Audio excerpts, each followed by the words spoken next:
Hare Krishna, Radhe Radhe. Welcome to my channel Laddu Gopal की सेवा ज्ञान भक्ति। कैसे आप सभी लोग, आशा रखती हूँ अच्छे ही होंगे।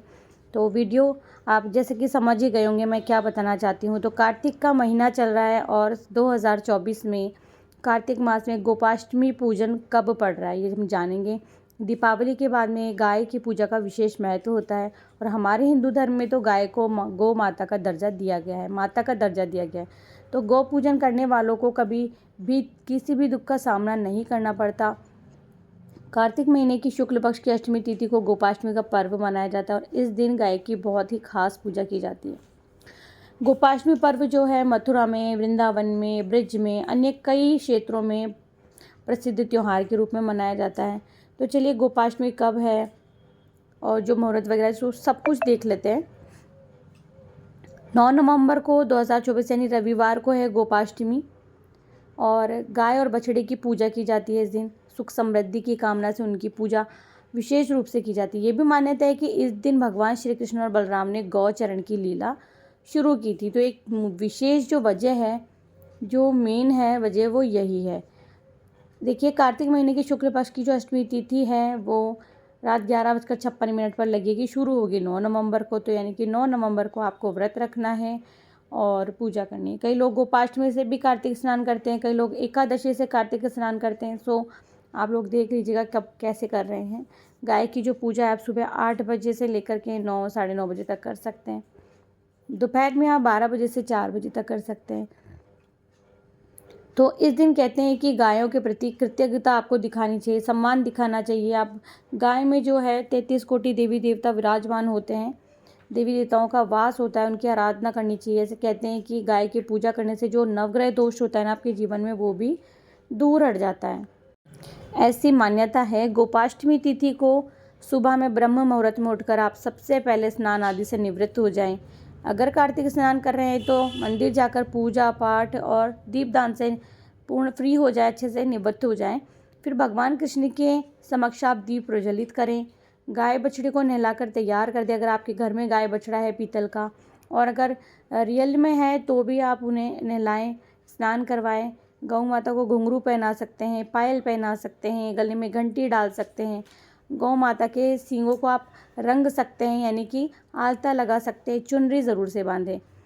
फिर गौ माता को भोजन करवाएं। इसके बाद में गाय जो हैं उनकी परिक्रमा करें। आप गोधूली बेला में आप गाय का वापस से पूजन करें। सुबह कर लिया तो कोई बात नहीं, गोधूली बेला में भी करें। गुड़ खिलाएं, हरा चारा खिलाएं, ये सब करना होता है। तो इस बात का विशेष ध्यान रखें। इस दिन जो कृष्ण हैं उनके ग्वाल की पूजा का विधान भी है। तो साथ में इस दिन आप गाय की बछड़ी के साथ में गैया चराने वाले ग्वालों की पूजा भी आप कर सकते हो। तो देखिए, गोपाष्टमी का जो पर्व है ना, हो सकता है उसके लिए बहुत से लोगों के मन में सवाल हो कि हम क्यों करें गोपाष्टमी पर गाय की पूजा, हम क्यों करें। कार्तिक स्नान करने वाले करते हैं।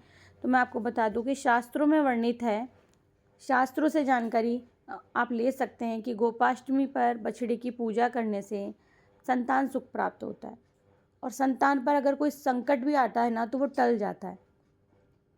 तो आप अगर कार्तिक स्नान कर रहे हैं तो भी पूजा करें, नहीं कर रहे हैं तो भी आपको इस दिन गैया की मतलब गौ माता की पूजा ज़रूर से करनी चाहिए, वो भी बछड़े सहित। संतान को अगर बुरी नज़र से बचाना है, कोई भी संकट अगर बार बार उस पर परेशानियाँ आती हैं, बीमारी आती है, तो आप गौ माता की पूजा ज़रूर करें। कहते हैं कि गौ माता में 33 कोटि देवी देवता विराजमान है, इसीलिए आप केवल एक गाय की पूजा करके 33 कोटि देवी देवताओं के जो पूजा का फल होता है वो आपको एक बारी में ही मिल जाता है। गोपाष्टमी पर गाय की पूजा करने से देवी देवताओं का आशीर्वाद प्राप्त होता है और कहते हैं कि भगवान श्री कृष्ण जो हैं वो भी प्रसन्न होते हैं। और अगर आपके घर में लड्डू गोपाल की पूजा है तो आपको गैया की पूजा ज़रूर से ज़रूर करनी चाहिए। गोपाष्टमी के दिन गौ पूजन आपको ज़रूर करना चाहिए।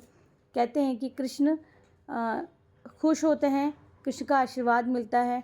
और अगर आपके घर में आपने गैया रखी हुई है, जीवंत गैया है, कई लोगों के पास है कि पीतल में या और किसी विग्रह में और तरीके से उनका विग्रह होगा गैया का, लेकिन अगर रियल में भी है तो ज़रूर सेवा करें। और अगर नहीं है, आसपास किसी के गाय नहीं है, तो आपने लड्डू गोपाल की सेवा रखी है तो गैया ज़रूर से होगी, आप उनकी पूजा कर सकते हो, उनकी परिक्रमा कर सकते हो। देखिए, साक्षात भगवान की पूजा तो हम नहीं करते हैं ना, या तो उनको छाया चित्र के रूप में पूजते हैं या किसी विग्रह के रूप को पूजते हैं। तो इसी तरह से आप गैया के स्वरूप को, या आपके घर में कोई फ़ोटो है गौ माता की, उसको भी टीका लगा करके पूजा कर सकते हो। देखिए, पत्थर में प्राण तब आते हैं जब हम पूजा करते हैं, तो हमारी पूजा से भगवान वैसे ही प्रसन्न हो जाएंगे। यानी कि जिन लोगों को अगर ऐसा लगता है कि हमारे पास तो गैया नहीं है, हमें पूजा करनी नहीं आती, या आसपास गाय नहीं है, या कोई भी अगर, तो आप ये चीज़ सोचे ही नहीं।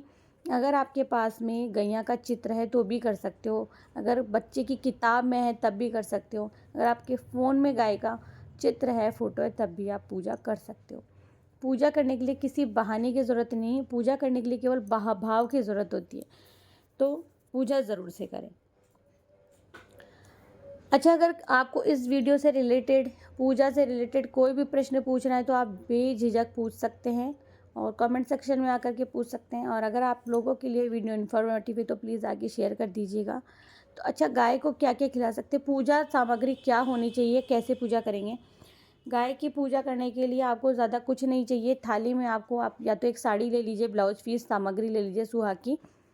साड़ी नहीं रख सकते तो एक ब्लाउज का पीस रखना है, दक्षिणा लेनी है, सामग्री ले लेनी है सुहाग की, और रोली, मोली, मेहंदी, काजल, जल का लोटा स्नान करवाने के लिए, और पुष्पमाला ले सकते हैं गैया को पहनाने के लिए। ये सब चीज़ें आपको रखनी है और गौ माता की पूजा करनी है। नॉर्मली आप सब जानते हैं, सबसे पहले स्नान कराना होता है, फिर आप रोली का टीका लगाइए, सींग पर लगा दीजिए, गाय के खुर जो होते हैं वहाँ पर आप मेहंदी लगाइए, आँखों में काजल लगा दीजिए। अब आप कहेंगे अगर गैया नहीं लगवा रही तो कोई नहीं, आपको टोटका करना होता है, आपको केवल उंगली लेकर के हल्का सा उनकी आँखों पे लगाना, आप आराम से पूजा कर पाएंगे। दूसरा, जिन लोगों के घर में पालतू गाय होती है ना, उनकी गाय बहुत पहले बात तो गौ माता बहुत समझदार होती है, तो पूजा करने देंगी आपको, तो पूजा कर सकते हैं। और वो जितनी भी सामग्री आप लेके गए हैं, फल फ्रूट या जो भी प्रसाद वगैरह लेकर के गए हैं, वो आप जो गैया पालन जो करते हैं घर में, आप उन्हें दे करके आ सकते हो। जो भी प्रसादी वगैरह लेकर के गए हैं गैया के लिए, या भोजन लेके गए, डायरेक्टली गाय को खिला सकते हो, चारे के पैसे दे सकते हो, ये आपके ऊपर निर्भर करता है। हो सकता है मैं तो गलता स्नान करने जाऊँ इस दिन, तो शायद देखूँगी वहाँ बहुत सारी गैया होती हैं, उनकी पूजा कर लूँगी। और अगर ऐसा नहीं बन पड़ा तो भगवान श्री कृष्ण से जुड़ी है ये कथा, और भी कथा है वो भी सुन सकते हैं। भगवान ने जब 6ठे वर्ष की आयु में प्रवेश किया, तब एक दिन जो भगवान हैं, भगवान श्री कृष्ण माता यशोदा से बोले, मैया अब हम बड़े हो गए हैं और तो हम गैया चराने जाएंगे। मैया यशोदा क्या बोली, अच्छा लल्ला अब तुम बड़े हो गए हो तो बताओ अब क्या करें। भगवान ने कहा कि हमने कहा ना हम गैया चराने जाएंगे, बछड़े चराने जाएंगे, हम गाय चराएंगे। मैया ने कहा ठीक है, बाबा से पूछ लेना। मैया इतना कहते ही झट से जो हम भगवान है श्री कृष्ण है, नंद बाबा से पूछने पहुंच गए। बाबा ने कहा लाला अभी तुम बहुत छोटे हो, अभी तुम बछड़े नहीं चरा सकते। भगवान ने कहा बाबा अब मैं बछड़े नहीं गाय चराऊँगा। तब भगवान नहीं माने, तब बाबा बोले ठीक है लाला तुम ऐसा करो कि पंडित जी को बुला लाओ, वह गोचारण का मुहूर्त देख करके बता देंगे। बाबा की बात सुनकर भगवान श्री कृष्ण झट से पंडित जी के पास पहुंचे और बोले, पंडित जी आपको बाबा ने बुलाया है, गौचारण का मुहूर्त देखना है, आज ही का मुहूर्त बता देना, मैं आपको बहुत सारा माखन दूंगा।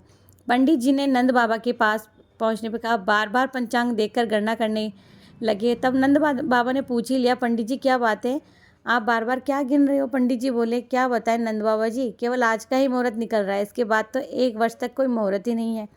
पंडित जी की बात सुनकर नंद बाबा ने भगवान को गौचारण की स्वीकृति दे दी। भगवान जो समय कोई भी कार्य करे वही शुभ मुहूर्त बन जाता है। उसी दिन भगवान ने गौचारण आरंभ किया और वह शुभ तिथि थी कार्तिक मास में शुक्ल पक्ष की अष्टमी तिथि। भगवान के गौचारण आरंभ करने के कारण ये जो तिथि थी गोपाष्टमी कहलाई। तो माता यशोदा ने अपने लल्ला का श्रृंगार किया, जैसे ही पैरों में जूतियां बनाने लगी मैया को मना कर दिया। क्या बोले, लल्ला ने मना कर दिया कि बोले मैया यदि मेरी गैया जो है जूतियाँ नहीं पहनती तो मैं कैसे पहन सकता हूँ, यदि पहना सकती हो तो उन सभी को जूतियाँ पहना दो। भगवान जब तक वृंदावन में रहे भगवान ने कभी पैरों में जूतियाँ नहीं पहनी। आगे आगे गाय और पीछे पीछे बांसुरी बजाते भगवान श्री कृष्ण, बलराम और श्री कृष्ण के यश का गान गाते हुए ग्वाल और गोपाल इस प्रकार से विहार करते हुए भगवान ने उस वन में प्रवेश किया और तब से भगवान की ये गौचारण लीला का आरंभ हुआ। जब भगवान गौएं चराते हुए वृंदावन को जाते थे तब उनके चरणों से वृंदावन की जो भूमि थी अत्यंत पावन हो जाती थी, और जो गैयाँ थी हरी भरी घास से युक्त और रंग बिरंगे जो पुष्प थे वो भी बड़े बड़े बागान बन गए। तो ये थी गौचारण लीला, और इसी दिन से गोपाष्टमी का पर्व मनाया जाता है। तो आपको अगर ये कथा अच्छी लगी, ये जानकारी अच्छी लगी तो प्लीज़ आगे पहुंचा दीजिएगा। ज्ञान बांटने से बढ़ता ही है, कम नहीं होता। और आप सभी को गोपाष्टमी पर्व की ढेर सारी शुभकामनाएं। मैं मिलती हूँ नेक्स्ट वीडियो में, यानी कि आंवला नवमी की पूजन विधि लेकर के। तब तक के लिए हरे कृष्णा, राधे राधे।